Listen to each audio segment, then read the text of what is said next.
आजच्या या महायुतीच्या पत्रकार परिषदेमध्ये आलेल्या सर्व सन्माननीय देशाच्या चौथ्या आधारस्तंभाचा अर्थात सर्व सन्माननीय पत्रकार महोदयांचं, प्रिंट मीडिया, इलेक्ट्रॉनिक मीडिया या सर्वांचं यूट्यूब चॅनल मी या बैठकीत स्वागत करतो। महायुतीच्या सरकारला जवळपास 2.5 वर्षामध्ये या राज्यामध्ये जी 70 वर्षात जे निर्णय झालेले ते निर्णय घेण्याचा प्रयत्न आपले एकनाथ शिंदेसाहेब मुख्यमंत्री, उपमुख्यमंत्री देवेंद्रजी फडणवीस आणि अजितदादा आणि त्याच्या सहकारी मंत्रिमंडळाने या ठिकाणी घेण्याचा प्रयत्न केला। जवळपास सर्व महापुरुषांची प्रेरणा घेऊन या सरकारने सर्व धर्माच्या लोकांचा आदर करत सर्वांसाठी महामंडळे हा देण्याचा प्रयत्न केला, जेणेकरून त्या समाजाचा आर्थिक स्तर उंचावेल।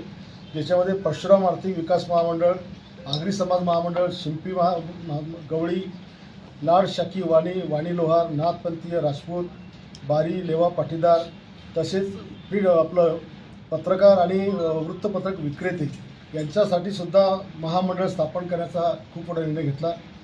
शबरींच्या घराची क्षमता ही वाढवून 100 कोटी रुपयावर नेली।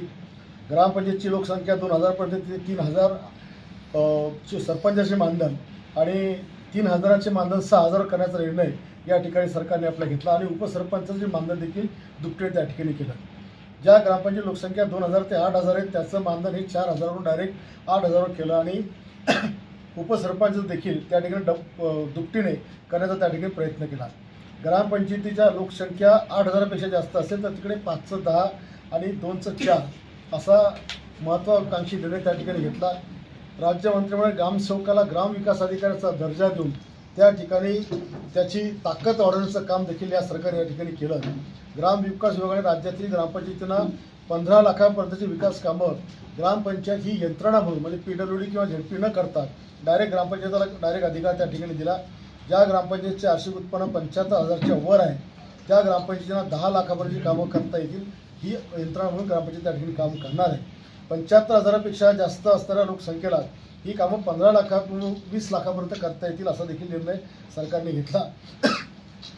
ही टेंडर करून ही सगळी कामं आता त्या ठिकाणी करता येणार आहे। आपल्या सर्वांना माहिती आहे की मुख्यमंत्री लाडकी बहीण योजनेच्या माध्यमातून जवळपास वर्षाला 18,000 रुपये एका महिलेला, म्हणजे घरामध्ये पैसा जाताना जर 2 सुना असतील तर त्यांना 18 दूनी 36 आणि गॅसची सबसिडी 3300 म्हणजे जवळपास दोघींना जातात 39,000 त्याच्यामध्ये 100 रुपये। आणि त्या परिवारामध्ये जर ते शेतकरी कुटुंब असेल तर सासऱ्याचा नमो किसानचा पगार आणि मुलाचा नमो किसानचा पगार 12 ने 12 24 म्हणजे एका कुटुंबामध्ये 61,300 रुपये हे परमनंटली आता येणाऱ्या काळात भविष्यात देखील त्या ठिकाणी जाणार आहे। ही योजना बंद करण्याकरता अनेक काँग्रेसचे लोक कोर्टामध्ये गेले। काल एका पक्षाच्या नेत्याने जाहीर घोषणा केली की या योजनेमुळे महाराष्ट्राचा दिवाळा निघणार आहे। एकीकडे त्यांच्या मॅनिफेस्टोमध्ये येणाऱ्या काळामध्ये आम्ही 2000 पगार देऊ असा काँग्रेस जाहीर आघाडी त्या ठिकाणी लिहिते आणि दुसरीकडे त्यांचीच लोक कोर्टामध्ये जाऊन ही योजना बंद कशी पडेल।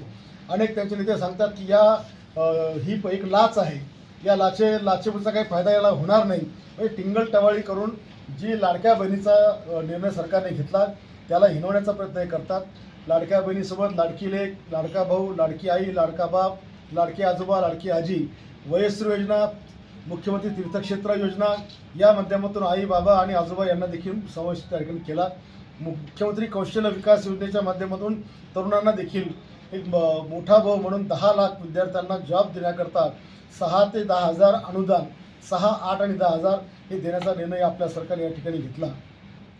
मागच्या काळामध्ये 2 वर्षात 75,000ची भरती आपल्या सरकारने त्या ठिकाणी केली। शेतकऱ्यांना मदत करताना NDRF, SDRFचे निकष दावरून जी मदत 1 हेक्टरपर्यंत होती ती डायरेक्ट 3 हेक्टरपर्यंत केली आणि 3 पटीनं वाढ त्याच्यामध्ये केली, जे आतापर्यंतच्या कुठल्याच सरकारच्या काळात झाली नाही।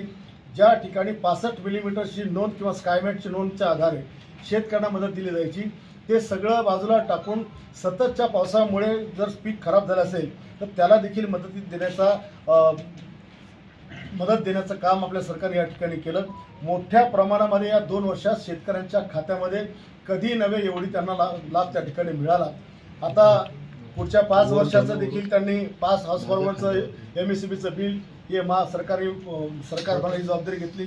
मागचं तर आजाचं, नातवाचं आणि वडिलांचं तिघांचं देखील 46,000 कोटीचं वीज बिलाची माफी देखील आपल्या या सरकारने त्या ठिकाणी घेतली।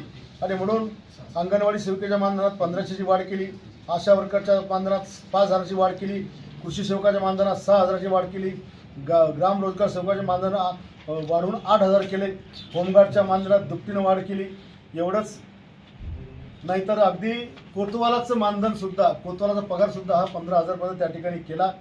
ज्येष्ठ नागरिकांना पेन्शन योजना चालू त्या ठिकाणी केली.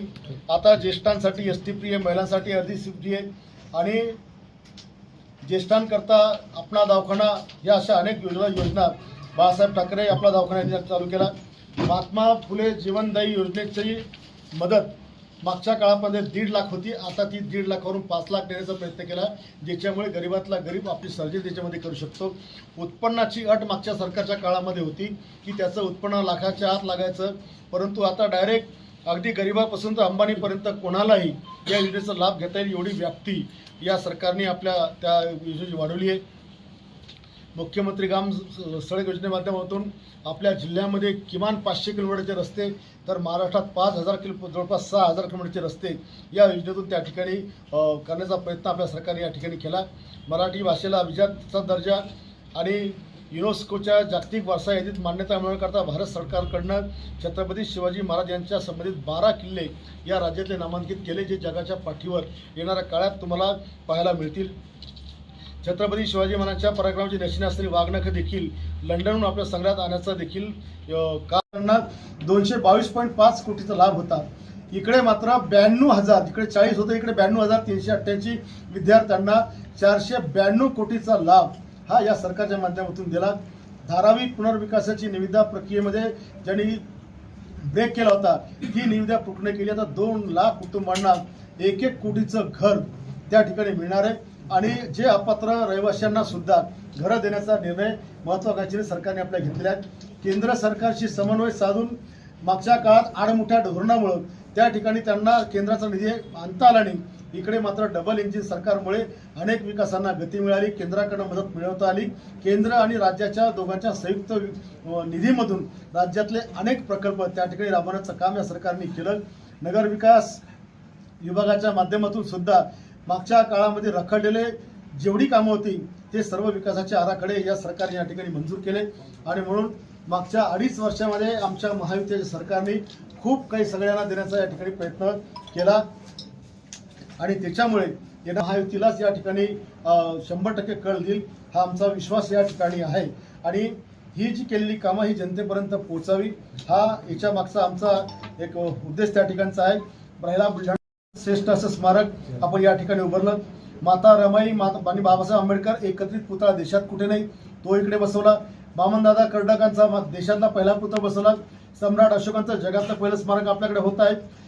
सावित्री आणि महात्मा फुलेंचं एकत्रित पूर्णाकृती पुतळा हा महाराष्ट्रात कुठे नाही. भुजबळ साहेबांनी केला, तो अर्धा कृती, इकडे आपण पूर्णाकृती ठिकाणी केला. आणि म्हणून शहरामध्ये सुद्धा आपण अनेक पर्यटनाची आपली कामं चालू आहेत, रस्त्यांची आपली कामं चालू आहेत.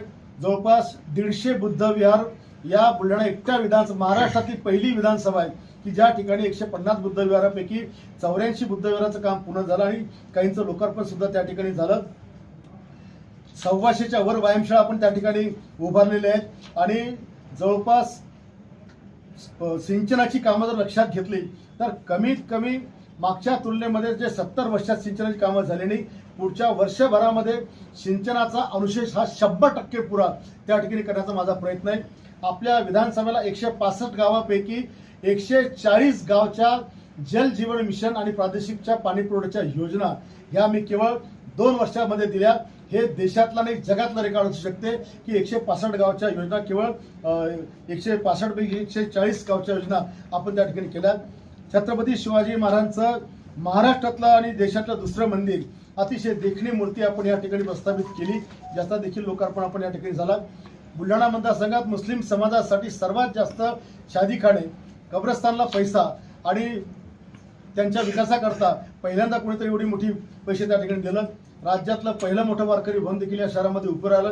कृषी विद्यापीठ या ठिकाणी आलं, मेडिकल कॉलेज या ठिकाणी आलं, CBSE आपल्या शहरामध्ये आपण चालू केली, मॉडर्न डिग्री कॉलेज आपण बुलढाणा शहरामध्ये चालू केलं आणि हे सगळं करून सर्वसामान्यांना देखील पुढे डॉक्टर होता येईल, BSc ॲग्री करून कृषी अधिकारी होता येईल, मॉडर्न डिग्रीच्या माध्यमातून कुठेही युनिव्हर्सिटीवर जाण्याची गरज पडणार नाही आणि CBSEच्या माध्यमातून playing nursery KG1 to PG पर्यंत तर अगदी IAS AS IPS पर्यंतचा रस्ता हा सगळ्या गोरगरिबांच्या मुलांचा या ठिकाणी आपण मोकळा केलेला आहे.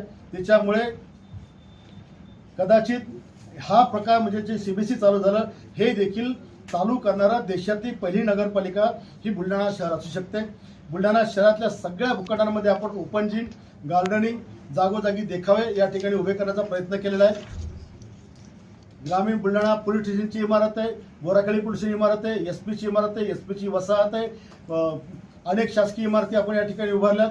नवीन इमारतीचे बांधकाम देखील त्या ठिकाणी करून घेतलं. पडलक धरणाखाली आपण 25 कोटी, येळगाव धरणाखाली 25 कोटीचे पर्यटन आणले. सनसेट पॉईंटसह सौंदर्यीकरण या ठिकाणी होणार आहे. शहरामध्ये टेक्सटाईल पार्क आपण या ठिकाणी होणार आहे. मोताळा तालुक्यात आपली सुतगिरणी देखील मंजूर होत आहे. 2000 कोटीचा टेक्सटाईल पार्क देखील मंजुरीच्या प्रतीक्षेत त्या ठिकाणी आहे आणि म्हणून अतिशय प्रगतीकडे कमी वेळामध्ये या ठिकाणी बुलढाण्याची वाटचाल होणार आहे.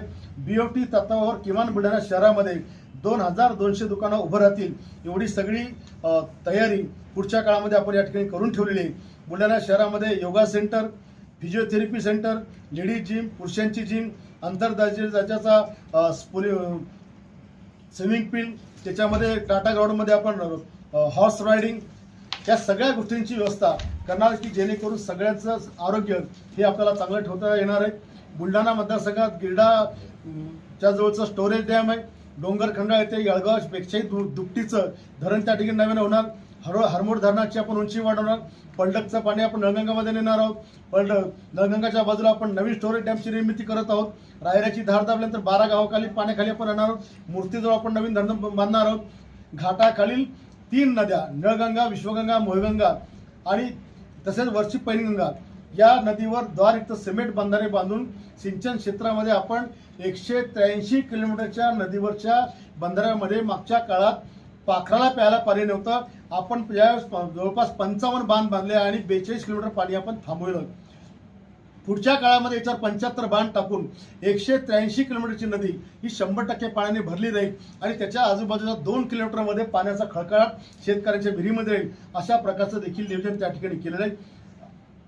नदी जोड प्रकल्पामध्ये वैनगंगा ते पैनगंगा आणि पैनगंगा ते नळगंगा याचं देखील काम आता सरकारने त्याला जवळपास 90,000 कोटीचा निधी त्या ठिकाणी दिला. येणाऱ्या काळात तो प्रकल्प पूर्ण जर झाला तर सिंचनाचा विषय हा कधीचाच त्या ठिकाणी संपलेला असणार आहे. सभा मंडपे, सगळ्या समाजाची भवनं, सगळ्या समाज जेवढे काही धार्मिक क्षेत्र आहे त्याला आपण केंद्रांना निधी आपण त्या ठिकाणी दिला. IMA भवन आहे, डेंटिस्ट भवन आहे, स्वाध्याय भवन आहे, परशुराम भवन आहे, धर्म छत्रपती भवन, सगळे जेवढ्या संत रविदास भवन आहे, ग्रामसेवक भवन आहे, शिक्षक भवन आहे, पटवारी भवन आहे, वकील भवन आहे, सगळी भवनं सगळ्या ज्या ज्या लोकांनी आपल्याला मागितले त्याला देण्याचा प्रयत्न केला.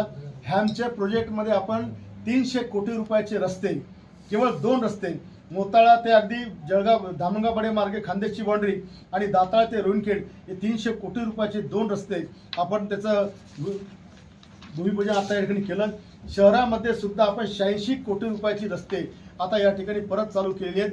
स्वातंत्र्य काळानंतर बुलढाणा विधानसभा मतदारसंघात पहिल्यांदा 640 रस्ते या विधानसभेला आहेत.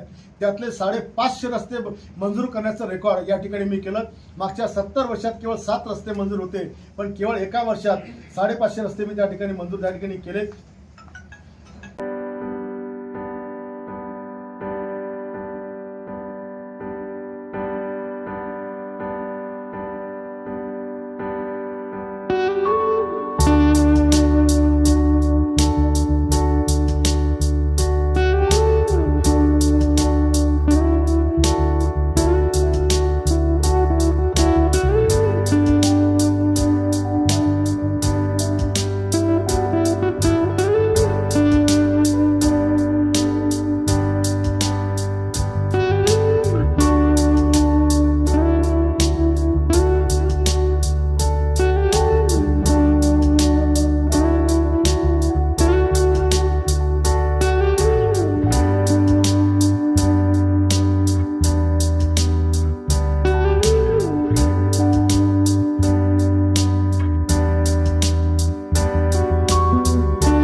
संपर्क करा.